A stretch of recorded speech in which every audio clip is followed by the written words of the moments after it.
जय श्री राम। मित्रों, मैं अंशु राठौर अपने YouTube चैनल पे आप सभी का स्वागत करता हूँ। मित्रों, मैं आप सभी से एक प्रश्न पूछना चाहूँगा। नवरत्न किसके दरबार में थे? पुनः पूछता हूँ, नवरत्न किसके दरबार में थे? 10 में से 5 लोगों का उत्तर होता है अकबर के। क्या ये सत्य बात है? नहीं, ये बिल्कुल असत्य है। हमारे इतिहासकारों ने बिल्कुल इस बात को तोड़ मरोड़ कर और अकबर की प्रशंसा में एक बात कही कि अकबर के दरबार में नवरत्न थे। असल में नवरत्न सम्राट विक्रमादित्य के शासन में थे, उनके दरबार में थे, वहाँ ये सेवाएं देते थे। सम्राट विक्रमादित्य एक ऐसे सम्राट जो सत्य और न्याय के लिए जग प्रसिद्ध थे। सम्राट विक्रमादित्य एक ऐसे आसन पर बैठते थे जिसे बत्तीसी कहा जाता था, जिसमें 32 पुतलियाँ होती थी जो हमेशा न्याय और सत्य की बात करती थी। सम्राट विक्रमादित्य एक ऐसे महान प्रतापी राजा थे जिनके शासनकाल में ही ज्योतिष के साथ ही साथ ग्रह नक्षत्र के बारे में गहनता से अध्ययन किया गया और उन पर अनेक ग्रंथों की रचना की गई है। सम्राट विक्रमादित्य के नाम से ही हिंदू कैलेंडर जो बना हुआ है, जिसे विक्रम संवत कहा जाता है, वो सम्राट विक्रमादित्य के नाम पर ही है। मित्रों, आप आज बिल्कुल जानकर आश्चर्य करेंगे। उनके काल में ही संस्कृत और हिंदी के काव्य और उनकी व्याकरण की रचना और साहित्य उस समय ऊंचाई पर था।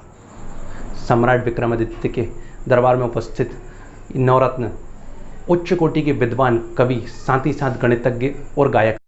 राजा विक्रमादित्य के नवरत्न के संक्षिप्त परिचय इस प्रकार हैं। सबसे पहले है धन्वंतरी। इनको आयुर्वेद का जनक भी कहा जाता है। इनके द्वारा रचित 9 ग्रंथ हैं। ये सभी आयुर्वेदिक चिकित्सा शास्त्र से संबंधित है। चिकित्सा में ये बड़े सिद्धहस्त थे। आज भी किसी वेद की प्रशंसा करनी हो तो उसकी उपमा धन्वंतरी से की जाती है। दूसरे हैं छपड़क। जैसा कि इनके नाम से प्रतीत होता है, ये बौद्ध सन्यासी थे। इनसे एक बात सिद्ध होती है कि प्राचीन काल में भी मंत्रित्व आजीविका का साधन नहीं था, अपितु जन कल्याण की भावना से मंत्रि परिषद का गठन किया जाता था।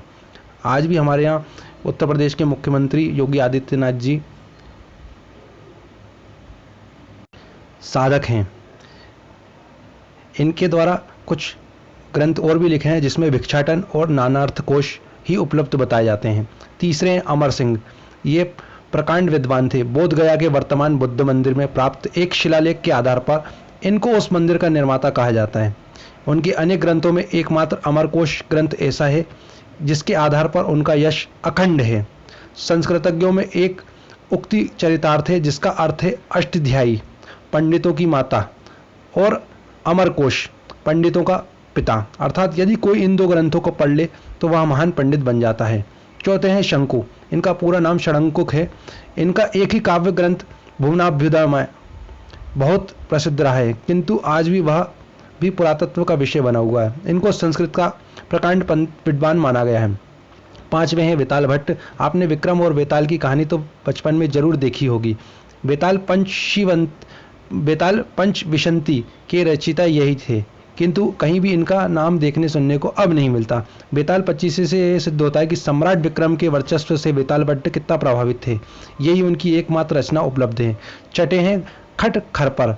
जो संस्कृत जानते हैं वे समझ सकते हैं खट खरपर किसी व्यक्ति का नाम नहीं हो सकता। इनका भी वास्तविक नाम यह नहीं है। मान्यता है कि इन्होंने प्रतिज्ञा की थी कि जो कभी अनुप्रास और यमक में इनको पराजित कर देगा, उनके यहाँ वे फूटे घड़े में से पानी भरेंगे। बस तब से ही इनका नाम खट खरपर प्रसिद्ध हो गया और वास्तविक नाम विलुप्त हो गया। इनकी रचना का नाम खट खरपर काव्यम ही है। यमक और अनुप्रास का वह अनुप्रमेय ग्रंथ है। इनका एक अन्य ग्रंथ नीतिसार के नाम से भी प्राप्त होता है। 7वें हैं कालिदास। संस्कृत के महान कवि कालिदास। ऐसा माना जाता है कि कालिदास सम्राट विक्रमादित्य के प्राणप्रिय कवि थे और इन्होंने भी अपने ग्रंथों में विक्रम के व्यक्तित्व को उज्ज्वल स्वरूप निरूपित किया है। कालिदास की कथा विचित्र है। कहा जाता है कि उनको देवी काली की कृपा से विद्या प्राप्त हुई, इसलिए उनका नाम कालिदास पड़ गया। कालिदास की विद्वता और काव्य प्रतिभा के विषय में अब 2 मत नहीं है। वे न केवल अपने समय के अप्रतिम साहित्यकार थे, किंतु आज भी उनके जैसा कोई भी नहीं है। उनके 4 काव्य और 3 नाटक प्रसिद्ध हैं। शकुंतला उनकी अन्यतम कृति मानी जाती है। 8वें हैं वराहमिहिर। भारतीय ज्योतिष शास्त्र इनसे गौरवास्पद हो गया है। उन्होंने अनेक ग्रंथों का प्रणयन किया है। इनमें बृहज्जाक, सूर्य सिद्धांत, बृहस्पति संहिता, पंच सिद्धांति मुख्य हैं। गणक, तरंगिणी, लघु जातक, समाज संहिता, विवाह पटल, योग यात्रा आदि आदि का इनके नाम से उल्लेख पाया जाता है। 9वें हैं वररुचि। कालिदास की भांति ही वररुचि भी अन्यतम काव्यकर्ताओं में गिने जाते हैं। सदोक्ति, कर्णामृत, सुभाषितावली तथा शार्ंगधर संहिता इनकी रचनाओं में गिनी जाती है। इनके नाम पर मतभेद है क्योंकि इस नाम के 3 व्यक्ति बताए जाते हैं। उनमें से पाणिनीय व्याकरण के वार्तिककार वररुचि, कात्यायन प्राकृत प्रकाश के प्रणेता वररुचि, सुकृति ग्रंथों में प्राप्त कवि वररुचि। मित्रों, मेरा उद्देश्य भारत के गौरवशाली इतिहास को सबके सामने प्रस्तुत करना है। आज हम सभी इस वीडियो के माध्यम से सभी तक इस इतिहास को पहुंचाएं और अपने पूर्वजों पर गर्व करें। धन्यवाद मित्रों। जय श्री राम।